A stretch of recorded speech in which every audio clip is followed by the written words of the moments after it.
سب سے پہلے ایک شخص نے امام حسین کا قافلہ روکا تھا، اس کا نام حور بن یزید تھا. سب سے پہلے اس نے روکا تھا. وہ ایک لشکر کا سپہ سالار تھا. جب امام حسین رضی اللہ تعالیٰ عنہ نے خطبہ پڑھا نا تو حور یزیدی فوج میں تھا.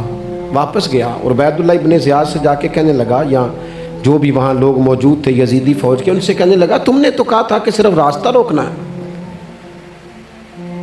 تم نے تو کہا تھا کہ صرف ان سے کچھ منوانا ہے، تم نے تو جب مجھے بھیجا تھا تو کہا تھا کہ بس تھوڑے معاملات ہیں. اوہ سچ بتاؤ، نبی کے نواسے کو شہید کرو گے؟ تم نے تلواریں نکال لی ہیں، نیزے نکال لیے ہیں، تیر نکل آئے ہیں، تیاری مکمل ہے. مجھے سچ بچاؤ، کیا حسین ابن علی کی گردن پر خنجر چلانے لگے ہو؟ سیدہ فاطمہ کا جگر پارا شہید ہوگا؟ کیا یہ خبر سچ ہے؟ یوں ہوگا؟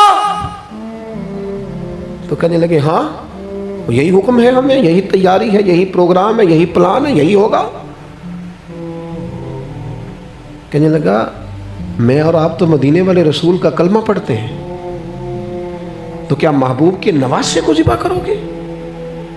جناب علی اکبر کو، جن کا چہرہ رسول پاک سے ملتا ہے، حضرت قاسم بن حسن کو، جناب علی کے بیٹوں عباس بن علی کو، حضرت علی کے بیٹے ابو بکر بن علی کو، حضرت علی کے بیٹے عمر بن علی کو، حضرت علی کے بیٹے یہ بھی 3 کربلا میں موجود، حضرت عثمان ابن علی کو، ان کو شہید کرو گے؟ نے کہا ہاں تیاری ہو گئی ہے. تو سب کے ضمیر مردہ نہیں ہوتے. ہاں بڑی بڑی سخت جگہوں پہ پھول اگتے ہیں. اور نے جب ان سے کہا کہ تمہارا پکا ارادہ ہے، کہا پکا ارادہ ہے، تو اس نے کہا یہ زیرہ پکڑو، یہ عہدہ پکڑو، مجھے تمہارا دیا ہوا عہدہ نہیں چاہیے، حسین کے نانا کی دی ہوئی جنت درکار ہے، یہ رکھو اپنے پاس، مجھے تمہارا. ایڑی لگائی اس نے اور دوڑا اور امام حسین کے قدموں میں گیا. کہنے لگا حضور میں مجرم ہوں، میں خطا کار ہوں، میں نے سب سے پہلے آپ کو روکا تھا، پر مجھے قسم ہے اللہ کی میں جانتا نہیں تھا ان کا ارادہ کیا ہے. حضور بھول گیا، غلطی کر بیٹھا، یہ انتے ہوں گے، ان کی آنکھوں میں پٹی بندی ہوگی، اور مجھے تو پتہ ہے نا کہ دنیا کو پھر محمد کا نواسہ نہ ملے گا، مجھے خبر ہے. اگر معافی مانگوں تو معاف کر دو گے؟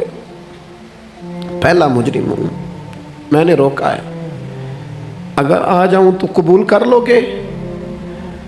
یہ ظرف، یہ حوصلے، یہ توانائیاں اگر ہیں تو سیدہ فاطمہ کے دودھ میں ہیں، یہ شیر خدا کی تربیت میں ہیں، یہ محبوب نے جو ان کی زبانوں کو چوسا تو اس کرم میں ہے. حضرت امام حسین نے اٹھ کے سینہ یوں چوڑا کیا، ہاتھ پھیلائے، فرمایا آجا، لگ جانا میرے سینے کے ساتھ، تو آ جانا، تو نے دیر کی، ہم تو پہلے سے منتظر تھے، تو آ جا، تیری ساری معاف ہیں. حور کے مقدر جاگے، امام علی مقام کے لشکر میں شامل ہوا. بعض نے لکھا ہے جو لوگ ابتدا میں شہید ہوئے امام حسین کی طرف سے، ان میں حور شامل.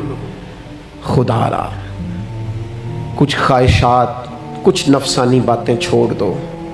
سارا دن اپنے آپ کو ہی منواتے رہنا، اپنی ضد کے سامنے لوگ بڑے بڑے ادارے تباہ کر دیتے، بڑی بڑی جماعتیں تباہ ہو گئیں، بڑے بڑے آستانے خیر کے ٹوٹ گئے، لیکن ہماری انا، ہماری ضد، ہمارا تکبر، ہماری اپنے لیے خواہشات یہ ختم نہ ہو سکیں.